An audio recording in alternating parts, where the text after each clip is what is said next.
Hi, future bureaucrats of India. Welcome to Learn Stroke and let's discuss Simply Simplified, the exclusive current affairs review for civil service examination. As you know, Simply Simplified is an exclusive section where we decode newspapers and find out the important news analysis and review.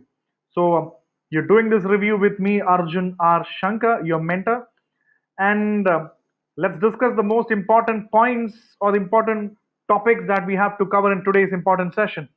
What is 2DG, 2-deoxy D-glucose, which is an important anti-COVID oral drug which has been approved recently, and what are the features of this? We have to find out. G7 summit, what is happening? Because G7 summit is also in the news, and China's reverse population leap, and the China's family policy, one child, the one family, one child policy, and the impact of China's aging society. What is it offering? And how do you think even India is influenced by this? Because do you think India is coming into the picture? We have to discuss all those points. And what is Saudi Pakistan bilateral cooperation and emergency credit line guarantee scheme ELGS 3.0? These are the few important topics that we have to discuss in today's important session. So let's quickly get into today's first important news item, which is 2-deoxy D-glucose, or called as a 2DG, because the key word here is DRDO, because they are coming up with a new anti-COVID-19 drug which is called as the 2DG. Lot of articles have been discussed about what do you mean by 2DG, and in this concept let's find out how this 2DG works out and what are the few challenges which people attaches with 2DG. So let's quickly take a quick look at it. Yes, so before we move on, we need, as usual, let's understand what do you mean by 2DG. 2DG is actually a anti-COVID oral drug. It's actually an oral drug which can be dissolved in water and ingested orally. So this is an oral drug. This can be in a powder form. You dissolve in the water and you can ingest it orally. So 2DG is an oral drug, and 2DG is very popularly used for cancer treatment also. Very important. Is very popular for cancer treatment. Normally the technology that we say, and 2DG is actually created by DRDO, very important organization, the Defense Research Development Organization, DRDO. And in this context we need to find out what do you mean by in mass. What do you mean by in mass? And let's understand the concept of 2DG. It is actually a drug which actually reduces the oxygen dependency. Very important, because a lot of people who have COVID have oxygen deficiency. So it reduces the dependency of oxygen, and it works exactly like a glucose. This is the most important factor of 2DG. It exactly works like glucose. It reaches the whole body and it reaches the cells which is actually infected by the virus. That is an important point. It travels throughout the body like glucose and to the cells and to the virus infected cells, and further stops the growth of virus. That is the most important point about 2DG. It goes to the virus infected cells and stops the growth of the virus. So this has the potential to do that. So this is all about the important points that 2DG is capable of.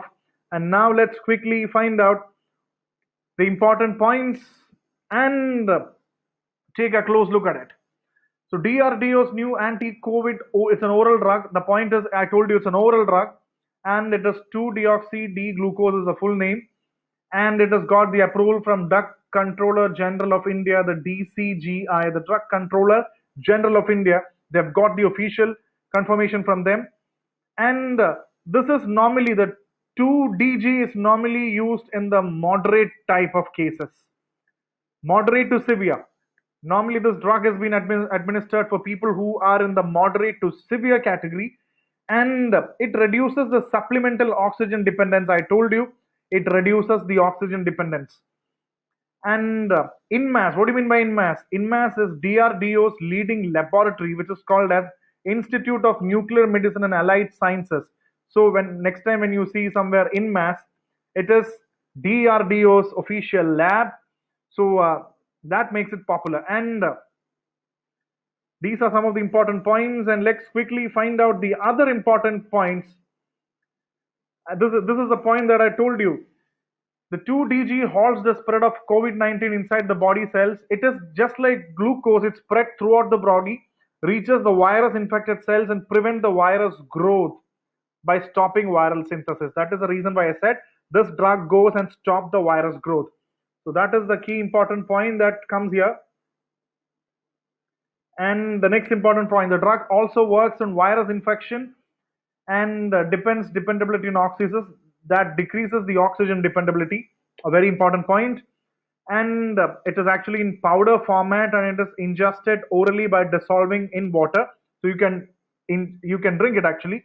And the 2-DG has historically been used to testing cancer, very very important point. So cancer treatment is very popularly used since a lot of times. And in this regard, let's tell an important point that the 2-DG, the principle is basically there is a process called as glycolysis. This is an important point called as glycolysis, which is nothing but the cells break down glucose. The cells break down glucose. Glycolysis is nothing but the cells break down glucose for energy.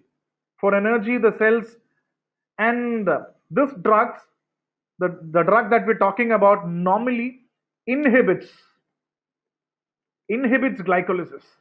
That means it stops, that inhibits glycolysis. The 2-DG drugs actually inhibits glycolysis, and you know that when you take it for cancer treatment, glycolysis, glucose is very very important for the cancer cells to replicate, because it's very very important. So when you inhibit the glycolysis process, that means the cancer that means it kills. When it is for the cancer treatment, the cells and the cancer cells is actually killed by the drug. So similarly, in this process, the drug goes and kills the virus and stops the virus from replicating.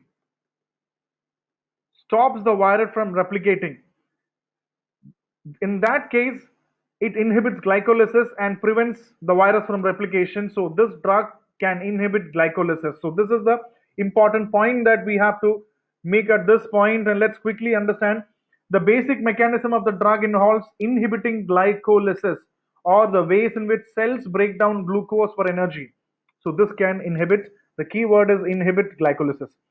So the approach in cancer treatment, what they normally do is they starve and kill cancer cells and inhibit virus cells too, that were entirely dependent on glycolysis for replication. That I saw the cells needs glucose to replicate. So cancer cell depends heavily on glucose for their survival, and hence tagging 2-DG can restrict cancer cell growth. So the basic point is very clear. This 2-DG has the potential to inhibit glycolysis, and it can actually help the virus, just like it inhibits cancer cell.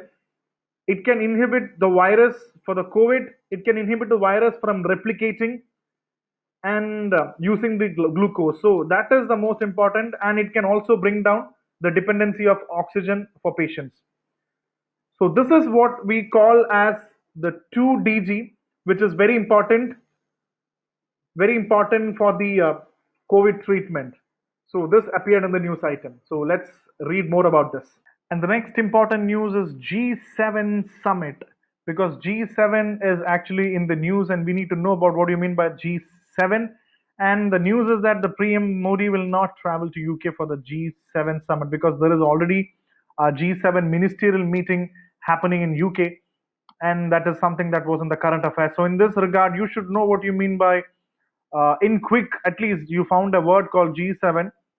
At least you should have a small brief about what is G7 and which countries forms G7, because that is very important for prelims. Such questions are very very important for prelims, because and what are the activities of G7, and how G7 is actually changing the international perspective on international monetary issues. And for that, how do you think G7 is actually taking a lead in the global perspective of international monetary issues of the developed countries? Such questions come for mains. You should definitely get answers to mains, but definitely for prelims, you should know, match the following questions, or which of the following countries are not a part of G7. You are given at least 3 4 countries, and you are asked to find out which of them are part of G7. So when you get a news like this, immediately your brain should process the prelims as well as the mains perspective. Very, very important. So let's quickly find out the important current affair items regarding G7. It says that the PM will not attend the G7 summit in UK, and there is already a ministerial meeting going on in UK. And it says that out of so many people, many of the officials were quarantined after reporting COVID. So that is the current affair. And you should know that UK Prime Minister Boris Johnson invited India to attend the G7 summit as a special invitee. So we got a special invitee status at this time. Normally they invite countries to be a part of this session and preside over the session. So in this regard, I think we should know more about G7. What do you mean by G7? So when you talk about G7, you know that there are 7 countries involved in this, and you say that previously it is an intergovernmental organization. Very important. It is an intergovernmental organization. This is the key word that I'm using. The intergovernmental organization of the developed countries. Very, very important. Developed countries. And for developing countries, I think you must have heard about what you mean by BRICS. And because India is there. And this is for the developed countries. And Brazil, a lot of developing countries are there. For this is G7. It is an intergovernmental organization for developed countries. That is something that makes it important. And what do they discuss? They discuss international monetary. They discuss international issues. They discuss the monetary issues, and they discuss the economic issues regarding the countries and what is this, and how many countries are involved, and which are the countries that are involved. And you should know that previously the G7, the countries also included G8. It was previously called as G8, and from G8 it became G7 because Russia was removed. That is an important point that you have to know. Russia was removed from G7. That means from G7, from G8, it became G7, and Russia was removed in 2014 because the Russia annexed Crimea. The Crimean region is very important. Russia annexed Crimea without proper sanctions. They annexed Crimea from Ukraine, and that made the organization to leave Russia behind. And now it is not G8, it is G7. And you should know that even though which are the countries that forms G7, you should know that European Union is one entity which is called as a de facto 8th member, because there are already 7 countries, and European Union is called as a country which is called as the 8th de facto member. That means it has all the rights and powers except for chairing and hosting. Except for chair and hosting, European Union is actually a de facto member. So these are the important points, quick points that I wanted to give you about G7. We'll find out more about G7. But for the time being, let's quickly find out the important points regarding G7. G7, as I said, the keywords: intergovernmental organization made up of worlds. Which are the countries? Very important: France, Germany, Italy, Japan, the United States, the UK, and Canada.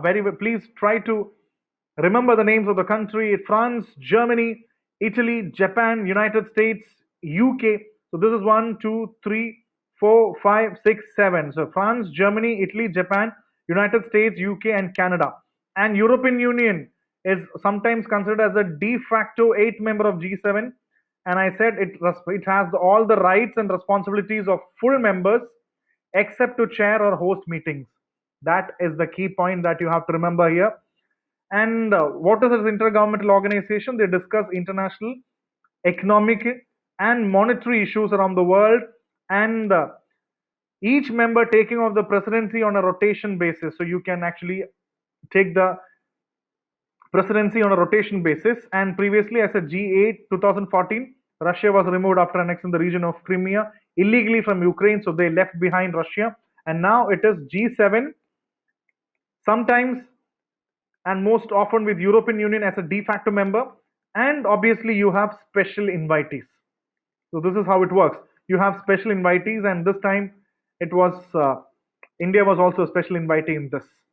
So when you get questions for prelims examination, you should know which of the following are the countries. So definitely make sure you remember the name of the countries. So G7, we have to read more to answer questions from a mains perspective. And moving on to the next important topic of today's paper is China's reverse population leap, that is, China's population growth slows to lowest rates in the decades. So that means the population growth rate is decreasing, and that has a lot of impact. And let's see and find out what can be the possible likely impacts that it can create. When China's population growth rate is coming down, you need to find out what are the important things that we should note. And let's quickly find out. We say that the Chinese population, the China is the most populous country in the world and followed by India. So we say that the Chinese population, the population growth rate, that's called the population growth rate, is decreasing. Very important. The growth rate is decreasing. That means the population is decreasing. And the surveys say that by 2025, India has all the capacity and all the potential and chances to overtake China and be the most populous country in the world. And yet a big thing that India is going to have. And the population growth rate is decreasing, and that creates a lot of challenges, because what are the most important things to be noted here? When this comes, you should know that it is going to challenge the workforce of Chinese labor. The workforce of Chinese labor, the labor workforce, you can say and call it as a labor workforce. The labor workforce of China is going to be affected on a big time basis, because you should find out the important category, that is 15 to 59, the most prospective category. Because if this continues, you should see that the aging population of China, that is the working category, will have more aging population. The aging population in China will increase, and this can actually hamper the workforce of China. And there's a high chance that countries like India and other countries can overpower this workforce. So from an economics perspective, you should find out that when the Chinese population growth rate decreases, it has an impact even on the workforce and even on the Indian workforce also. And again, India is overpowering this. So what are some of the reasons? Because in this regard, you should know that China since long time is known for its harsh family planning. That is very, very important. It is known for the harsh family planning that it has. And you should know that it is almost China is going to celebrate, whether they celebrate or not, I don't know, but definitely it's going to commemorate or mark 100 years of its harsh family planning in this coming July. So the growth rate is also very low compared to in the 1961. That is a target from 1961. It is the most lowest in the SO history. So we have talked about one child policy. In China, it's very, very serious. Every country has got their family planning, and in this regard, when you read for civil services, especially mains, you should know about the family planning did in India. As a country like India, did we have a family planning in India? Definitely think about, were there policies in India regarding family planning? Yes, we had family planning policies, but the Chinese family planning of one child policy was always very, very harsh.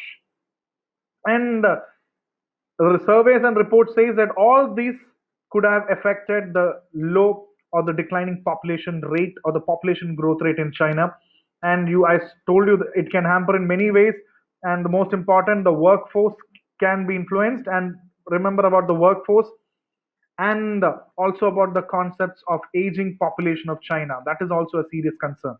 So this is the nutshell of China's reverse population leap, and let's get the quick important points and make an analysis quickly. Keywords. The China has recorded a slowing population. The keyword slowing population growth rate that will likely to see China's population peak and will be overtaken by India. By 2025, India has overtaken this. 12 million babies were born last year, the lowest since 1961. That is a year which I told. 12 million babies were born since 1961, which witnessed a 4-year famine, followed by Mao Zedong's Great Leap Forward policy. Definitely, you should know what you mean by a Great Leap Forward policy in 1958. It was followed by a lot of deaths, devastation, etc. So that was the lowest, and after that, to now, 12 million babies were born last year. So now it is the lowest period, and the China's population was around 1.41 billion in 2020, and it's increased, and the average annual growth rate is just 0.53%. Just 0.53%. And such statistics are not important for civil service examination, but definitely having an idea that China's population was 1.4 billion in the last 2020. So these figures are not meant to be by-hearted, but definitely this will give you an idea in solving many questions for prelims. If they ask India's population can be double that of China, such analytical questions come, you should definitely have an idea around statistics. That is the reason why I gave you statistics also. And now let's take the other important points. The slow growth rate of China can be a consequence of one child policy, family planning, etc., which can be there. And Chinese labor force, aging society, all these are important factors. The aging society and the labor force, everything. And this labor force, that means it can also be an important opportunity for India also. Definitely, this is the economic impact of Chinese. There is an economic impact of when there is a Chinese reverse population leap. When the Chinese population growth rate is declining, definitely that means China known for its labor force, workforce, and India is known to have a great active population of 15 to 59, the working class, the young people in India. So how can India create a positive outcome? When you see such news items, think in that manner. And China will definitely enter a population decline soon. And they are marking the 100th year in July of this harsh family planning. And impact of labor force and healthcare is also an important concern. So this is the biggest challenge the nation, the China, is going to face in the next century, is what people say. So you can analyze this from a health perspective, economics perspective, and from Indian economic perspective. And also, when China is overtaken by India, India will be the largest populous country in the world. So how is India going to tackle the situation? How is population a burden for India, or is population an advantage for India? That is which I said 15 to 59, advantage for India. So this article talks about a lot of questions, and lot of questions regarding mains. You have to think in that manner. The next important news item is Saudi-Pakistan bilateral cooperation, because Pakistan is going to get a lot of aid from Saudi Arabia, and this comes mostly in the wake of COVID, the pandemic.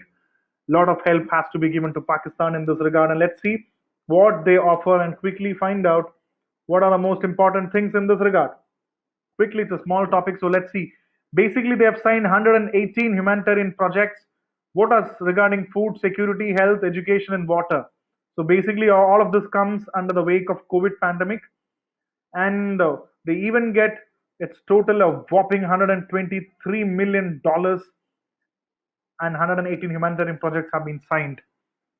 And yeah, there is Pakistan and Saudi is going to find a joint cooperation in political, military, diplomatic, economic, commercial, developmental, and cultural coordination and cooperation field. So this is, in short, a very small article which I wanted to tell you. So the point is, such articles can be small, and such agreements can also be very small or sometimes very short.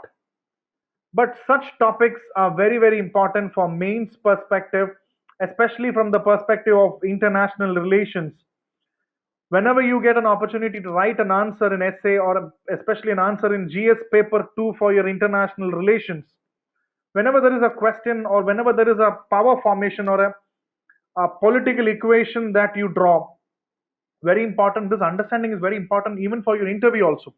Because when you get an idea like this, definitely you know that when you take the case of Pakistan, and when you talk about cooperation and bilateral cooperation, then you know that Pakistan is in touch with China. Pakistan is in touch with the United States of America, and Pakistan is actually in good touch with Saudi Arabia also.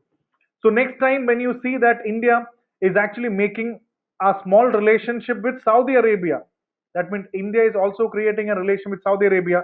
The moment you see such an article, you clearly understand that even Pakistan has a good idea, or Pakistan also has a good relationship between Saudi. And when you see that India is also making a good relation with Saudi, such news items may look small, but the political equation, I'm adding the word political equation, especially for international relationship. This is for IR. The political equations that they set can be bigger when you write the mains examination. So this should be analyzed from that perspective. And the next important item that we have to study is Emergency Credit Line Guarantee Scheme, the ECLGS 3.0. In this regard, you have a, what do you mean by this? The word itself, there is a, you can even crack the word itself. It says that there is an emergency credit line. We are talking about an emergency credit line. So who gets the emergency credit line? Guarantee scheme. And recently the news of item is MFI, the microfinance institutions in India, has urged the RBI for emergency credit support in the wake of COVID-19 or in the wake of the pandemic. The way of the pandemic, a lot of businesses are struggling. So you need emergency credit line. So in this regard, let's quickly find out what are the important views regarding this. So you should see that the word here means emergency credit line, which means that emergency credit for, and you must see that now the microfinance institutions and a lot of MSME. What are MSME? You should find out what do you mean by micro. The micro, small, medium enterprises are the business houses, the micro, small, medium business houses, which do a lot of business, are all struggling. Majority of the MSME, the MFI are struggling due to the pandemic. That is an important point to be noted here. Majority of the MSME units and the MFI units are struggling due to the pandemic, and the flow of income, their flow of funds, because majority of their flow of fund is affected. That is the point here. The flow of fund is affected, and majority of their income is destabilized. Majority of income is affected. That means the MSME, microfinance institutions, small companies, the micro, small, medium enterprises, due to the COVID pandemic, majority of their income, finances are all blocked. So in this line, there is one such thing they are asking for. They are asking for credit line.